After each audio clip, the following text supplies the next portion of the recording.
ይገባኛል። ምንድነው ጉዳዩ? ትሰሚኛለሽ? እውነት እኮ መውጣት አንዴ እኔ ላውራት። ስሚ ማውቀውን ታሪክ ነው 10 እየነገርሽኝ ያለሽው። ገባሽ አይደለ እኮ 10 እየተናገርሽ ልታቆስኝ አትሞክሪ። ድጋሜ ደግሞ እንድጠሪኝ አልፈልግም። ካለዛ ግን አንቺንም ከነ ልጅሽ ነው ማጠፋሽ። እሺ ስነ ስርዓት ይኑርሽ።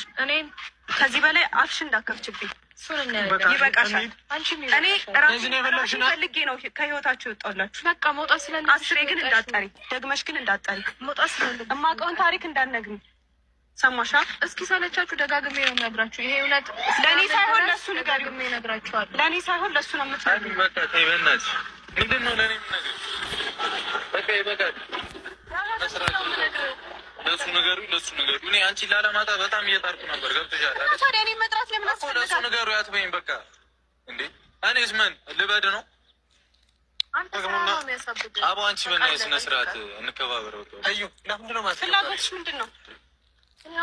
ግርግር ተፈጥሮ ወደ ሌላ ኬዝ እንዴት ነው የምትፈልጊው? ይመን ከዚህ በላይ ሌላ ጥሩ እሱ የኔ ልጅ አይደለም ካለሽ እኛ ምን አንተ ዝም በል። የምታውቀው ነገር የለም። እኛ ምን አገባን? እሱ የኔ ልጅ አይደለም ካለ ለምንድን ነው ማለት በደንብ አድርጎ ገባል። ምን አገባኝ? አይደለም ምናምን ብለህ ጊዜ እኮ ሁሉንም ነገር ያወጣል። በደንብ አድርጎ ነው የሚያወጣው እኮ። እንከባበራ ታዲያ ደግሞ ሁላችሁም ነው የምታፍሩበት። እኔ ዛኔ እገልሻለሁ ነው አንቺን